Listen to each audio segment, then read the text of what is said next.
ఆత్మీయ వీక్షకులందరికీ నమస్కారం. నేటి కవిత అంతర్జాల కవిత్వ సమూహం సమర్పిస్తున్న కవిత్వ విశ్లేషణ కార్యక్రమానికి మీ అందరికీ సమాదర స్వాగతం. నేను మీ మిత్రురాలు ముద్దు వెంకటలక్ష్మిని, బెంగుళూరు నుంచి. గత వారం సమూహంలో ఇవ్వబడిన గుప్పిట నిండా ధైర్యపు వెన్నెల అనే వినూత్న అంశానికి వచ్చిన కవితల్లోంచి సమూహ సలహాదారులు గురువరేణ్యులు శ్రీ దాస్యం సేనాధిపతి గారు ఎంపిక చేసిన అత్యుత్తమ కవితల విశేషాలు చెప్పబోతున్నాను. సాధారణంగా గుండె నిండా ధైర్యం అంటారు, కానీ గుప్పిట నిండా ధైర్యపు వెన్నెల అనడం ఎంతో ఉత్తేజకరంగా స్ఫూర్తివంతంగా అనిపిస్తుంది. ప్రతిభావంతులైన మన కవిమిత్రులు ఈ నూతన పదబంధానికి ఎలా స్పందించారో చూద్దాం. ఏడల్లి రాములు గారు అనుకోని అవాంతరాలన్నీ నమ్మకాల వెన్నుపోట్లే, సూర్యుడు లాంటి నిజాలకు అబద్ధాల ముసుగులే అంటూ ఎత్తుగడలోనే సమకాలీన సమాజంలోని కొందరు వ్యక్తుల లొసుగులపై ధ్వజమెత్తారు. అయితే కుట్రల సంకెళ్ళు వెలుగుల నాపలేవు, ఓటమి శాశ్వత అమాస కానే కాదు, విజయాల వెన్నెల రేయిని ఎవరూ ఆపలేరు అంటూ నిజాయితీపరుల తరఫున నిలిచి ఆశాభావం వ్యక్తపరిచారు. కర్తవ్యాన్ని సక్రమంగా నిర్వహిస్తూ వెన్నెలను గుప్పిట పట్టి నడుస్తూ ఉంటే విజేతలకు ఓ మార్గదర్శిలా ధృవతార నీవే అంటూ సకారాత్మక వ్యాఖ్యతో తన కవితను అందరూ చక్కగా గుర్తుంచుకునేలా చక్కటి ముగింపునిచ్చారు కవి. కంకటి సవిత గారు సాధించలేననే సంశయమెందుకు అన్న మొదటి పంక్తిలోనే కవిత సారం అంతా ఇమిడ్చారు. సమయం విలువ చెబుతూ క్షణమైనా వృధా చేయకుండా ప్రతి క్షణం విజయం వైపే అడుగులు వెయ్యమంటారు కవయిత్రి. అలుపెరుగని కెరటమే నీవై ధైర్యంగా సాగిపోతూ ఉంటే ప్రపంచమంతా నీకు జయ జయధ్వానాలు చేస్తుందంటూ పాఠకులను ఉత్సాహపరిచారు. చతికిల పడతావెందుకు, పిసరంతా వంటి పదాలు, చక్కటి తెలుగు పదాలు కవిత లక్ష్యాన్ని బాగా నెరవేర్చాయి. కుమరవెల్లి అంజయ్య గారు అందమైన తెలుగు నుడికారంతో నిత్య జీవితంలో ధైర్యం విలువను గురించి మంచి కవితను అందించారు.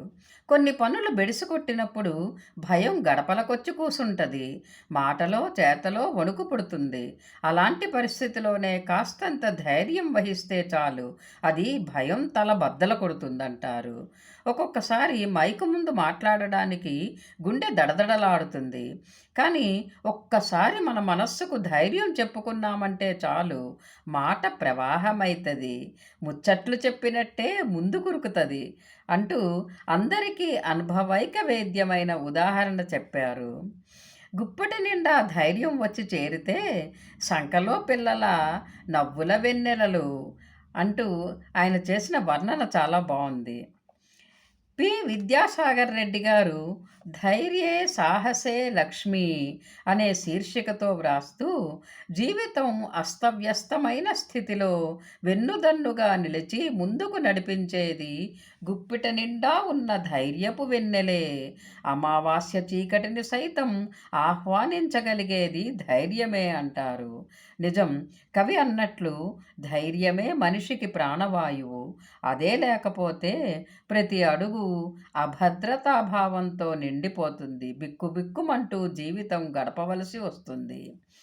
డాక్టర్ బండారి సుజాత గారు ఆధునిక మహిళ చూపిస్తున్న ధైర్యాన్ని ప్రశంసిస్తూ ప్రేరణాత్మకమైన కవిత వ్రాశారు.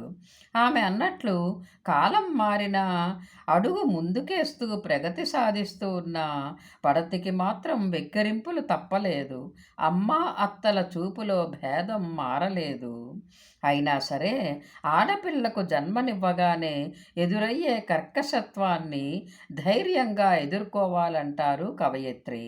తనకు పుట్టిన ఆడ శిశువును కన్నతల్లిగా అక్కున చేర్చుకొని ధైర్యంగా ఈ ధరణిపై నిలవాలంటారు. సాంకేతిక అభివృద్ధిలో ఎదగడమే లక్ష్యంగా ధైర్యపు వెన్నెల వెలుగులో నడవాలని నేటి వనితలకు మంచి సందేశమిచ్చారు కవయిత్రి. డాక్టర్ బి సుధాకర్ గారు నమ్మకం అనే శీర్షికతో రాస్తూ మనుషుల మధ్య, ముఖ్యంగా భార్యాభర్తల మధ్య ఒకరిపై ఒకరికి నమ్మకం అనేది ఉంటే మనసులు కలిసి కలహాలు లేని జంటలుగా నిలవగలరంటారు. నమ్మకపు నీడలో ఎవరైనా కర్మయోధులుగా మారవచ్చును. గుండె ధైర్యం ఉంటే మండే సూర్యుని సైతం చేరుకోవచ్చునంటారు. కవి అన్నట్లు శత్రువు పక్కలో బల్లెమైనా ధైర్యం కవచంలా కాపాడుతుంది. నగునూరి రాజన్న గారు తిమిరం వెంటబడ్డా సమరం చేయగలం, భయపడితే భయపెడుతుంది పరిస్థితి, భయపెడితే పరిగెడుతుంది అంటూ ఉత్సాహభరితమైన ఎత్తుగడతో కవితను ప్రారంభించారు. ఎప్పుడూ గుప్పిట నిండా ధైర్యం అనే వెన్నెలను నింపుకుంటే చాలు, అదే మనల్ని ఎటువంటి కష్టంలోనైనా దివిటీలా తీరం చేరుస్తుందంటారు. పక్కవారి మీద ఆధారపడడం అంత మంచిది కాదనే సూక్తిని చెప్పారు కవి. ఆత్మస్థైర్యాన్ని మించిన ఆయుధం లేదు. అష్టలక్ష్ములలో ఒకరైన ధైర్యలక్ష్మిని ఎప్పుడూ విడనాడకు అంటూ ఉత్తమ సందేశమిచ్చారు కవి. డాక్టర్ ఏ తిరుమలరెడ్డి గారు చేతిలోని టార్చ్ లైట్‌లా గుండెలో నిండిన శౌర్యం, గుప్పిట నిండా నింపుకున్న ధైర్యమనే వెన్నెల ఉన్నంత కాలము ఏ చీకటి నీ వంక చూడదంటారు. భయపడుతూ చతికిలపడి కూర్చుంటే ఎలా? నీలో ఉన్న ఆత్మబలం నీకే తెలియకపోతే ఎలా? అంటూ మృదువుగా మందలిస్తారు.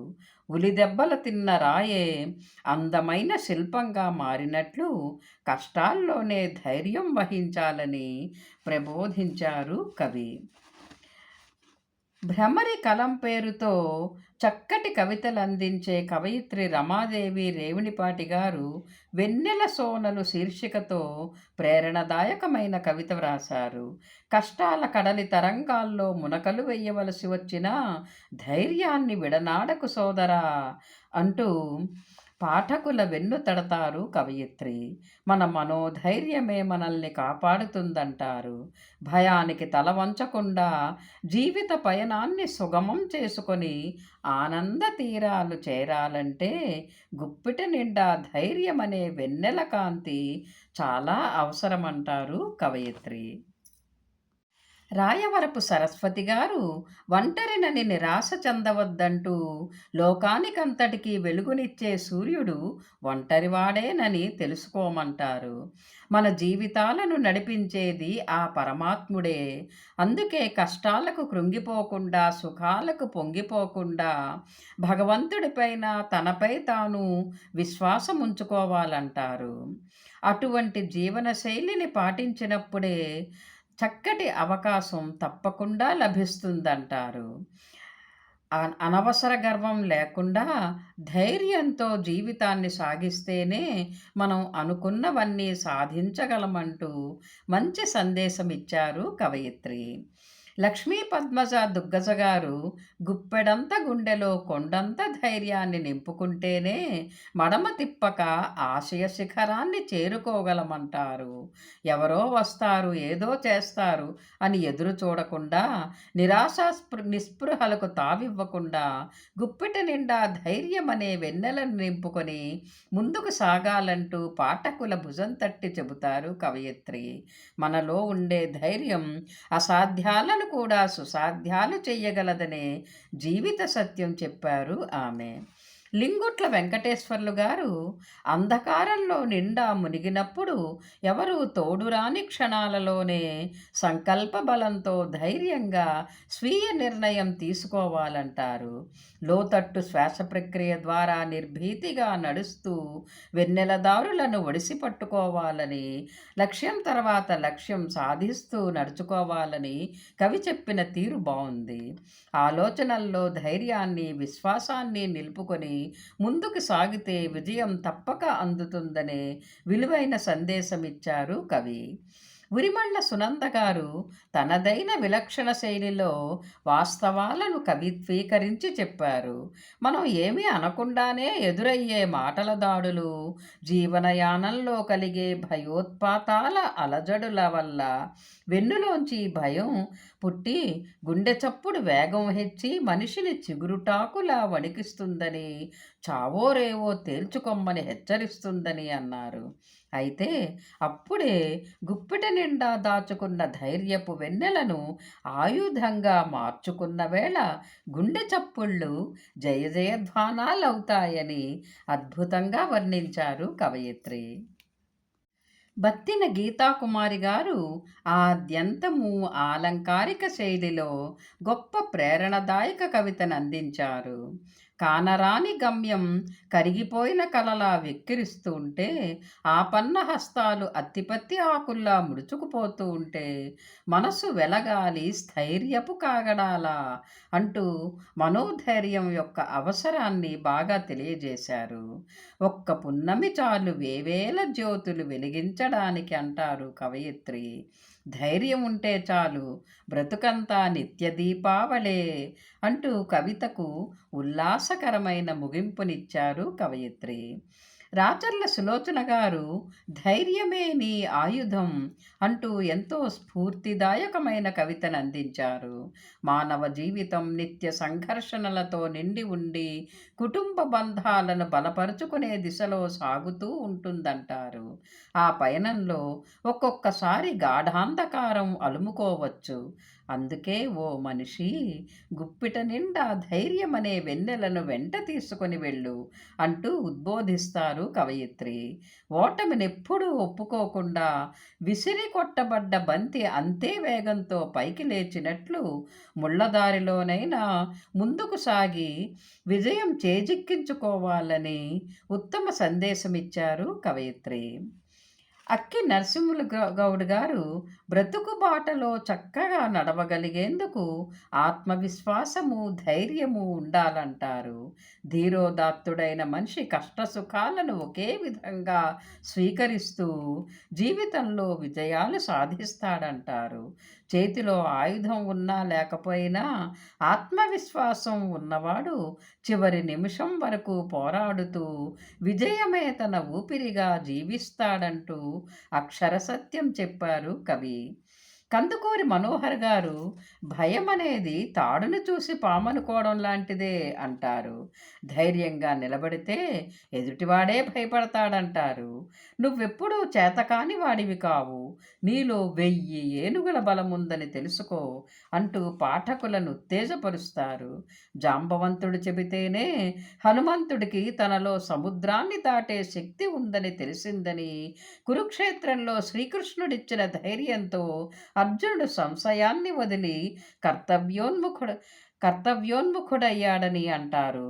హృదయం నిండా నమ్మకంతో ముందడుగు వేస్తే ధైర్యం అనే వెన్నెలలో విజయం విహారమే చేస్తుంది అంటూ మంచి ముగింపునిచ్చారు తన కవితకు కవి. కానుకొలను వెంకట సుబ్రహ్మణ్యేశ్వరరావు గారు ఆత్మవిశ్వాసమనే చిరుదీపం చేతిలో ఉంటే చాలు, అన్నింటిలో కలకాలం విజేతవై ఉంటావంటున్నారు. ఎన్ని కష్టనష్టాలు ఎదురైనా గుండె ధైర్యమే శ్రీరామరక్షగా, సంకల్పమే బలంగా, విశ్వాసమే ఆయుధంగా జీవనయానం సాగిస్తే వెన్నెలలాంటి ధైర్యం ముందుకు నడిపిస్తుందంటూ పాఠకుల్లో గుండె నిబ్బరాన్ని పాదుకొల్పారు కవి. చింతల కమల గారు ప్రస్తుత తరుణంలోని మహిళలను ఉద్దేశించి చెబుతూ ధైర్యంగా ఉండాలంటారు. ప్రతి చోట మహిళలను గౌరవిస్తారనేది ఎంత అబద్ధమో, అవమానించడం, చులకన చేసి హేళన చేయడం కూడా అంతే నిజం అంటూ కుండ బద్దలు కొట్టినట్టు చెప్పారు కవయిత్రి. అయితే మాటలకు పొంగిపోవడం, కృంగిపోవడం అనేది మహిళల నైజం కాకూడదంటారు. ఆత్మవిశ్వాసమే ఆలంబనగా ధైర్యంగా నడుస్తూ ఎందరికో ఆదర్శప్రాయంగా నిలుస్తున్న ఈనాటి మహిళామణులకు శతకోటి వందనాలు అంటూ తోటి మహిళలను కొనియాడారు కవయిత్రి. ఆకుమళ్ళ కృష్ణదాసు గారు సమస్యల తిమిరాలు చుట్టుముడుతుంటే, సంశయాల వలలో చిక్కుకొని చేతులు ముడుచుకొని కూర్చుంటే ముందుకెళ్ళలేవు అని పాఠకుల్ని హెచ్చరిస్తారు. ధైర్య కవచాన్ని ధరించి అడుగు ముందుకై అంటూ ప్రేరేపిస్తారు. విశ్వాసపు కొమ్మను ఆసరాగా చేసుకొని ముందుకెళితే ఆందోళన హిందోళమై ఎదురొస్తుంది అని ఆసక్తికరంగా ప్రబోధించారు కవి. శిశిరాన్ని చిరునవ్వుతో ఎదిరించి ధైర్యంగా నవవసంతాన్ని చూడమంటారు. కవితలోని జడుసుకోకుండా, దిగులు పిట్టలు, లేచివుళ్ళు వంటి అచ్చతెలుగు పదాలు పాఠకుల్ని ఎంతగానో మురిపిస్తాయి. కె. మంజుల గారు తోటి వనితలనుద్దేశించి వ్రాస్తూ మంచి సందేశాత్మక కవితనందించారు. చందమామను చేరే రోజులివి భయమేలా అంటూ ఎత్తుగడతోటే పాఠకులను ఆకట్టుకుంటారు కవయిత్రి. ఆధునిక యుగంలోని మహిళలు ధైర్యంగా ఉండాలని, ఆత్మరక్షణ చేసుకోవాలని సూచించారు. ఝాన్సీ లక్ష్మీబాయి, రుద్రమదేవి వంటి వీర వనితల స్ఫూర్తిని తెచ్చుకొని ముందుకు సాగిపో, ప్రతిదీ నీకు జయమే అంటూ నేటి యువతలకు మంచి సందేశమిచ్చారు కవయిత్రి. మార్గం కృష్ణమూర్తి గారు ఈ సృష్టిలో డబ్బు, సంపద, విద్య, హోదా, శారీరక సుఖం ఏవీ ఇవ్వని తృప్తి తలచిన పనిలో విజయం వల్ల మాత్రమే లభిస్తుందంటారు. అటువంటి విజయానికి ధైర్యమే మూలం. భయపడుతూ ఉంటే ఈగదోమ కూడా నెత్తిమీద సవారీ చేస్తాయి. ధైర్యంగా ఉంటే ఎంతటి వారైనా తోకజాడించాల్సిందే అంటారు. అంతేకాదు, సమైక్యంగా ఉంటే ఆ ధైర్యం పదింతలవుతుందంటారు. కవి అన్నట్లు తన కాళ్ళ మీద తాను నిలబడాలన్నా, ఎవరినైనా ఎదిరించాలన్నా ధైర్యం ఎంతో అవసరం. ఎన్నో ఆలోచనల సమాహారం ఈ కవిత. ప్రశాంతి రేవూరి గారు అనుకున్నవన్నీ ఎందుకు జరగవు, గుండెలో ధైర్యం అనే పెట్టుబడి ఉంటే అనే ఉత్కంఠతాభరిత ప్రశ్నతో కవితను ప్రారంభించారు. కొండంతటికి గోరంత దీపం వెలుగునిచ్చేటట్లు పుట్టెడంత చీకటిని కూడా గుప్పెడు ధైర్యం అనే వెన్నెలతో తరిమికొట్టి జీవితాన్నంతటినీ ప్రేమ అనే వెండి వెన్నెలమయం చేసుకోవాలంటూ కవితాత్మకంగా సందేశమిచ్చారు కవయిత్రి. ఇంతటి ప్రేరణాత్మకాలైన కవితల విశ్లేషణ చేసే సదవకాశాన్ని నాకు కల్పించిన గురువర్యులు శ్రీ సేనాధిపతి గారికి, నేటి కవిత సమూహ అడ్మిన్ సోదరులు శ్రీ లక్ష్మయ్య గారికి నా హృదయపూర్వక ధన్యవాదాలు తెలుపుకుంటున్నాను. చేయి తిరిగిన కవితలతో నా విశ్లేషణకెంతో బలాన్ని, స్ఫూర్తిని సమకూర్చిన కవిమిత్రులకు నా హృదయపూర్వక కృతజ్ఞతలు, అభినందనలు. శుభం భూయాత్.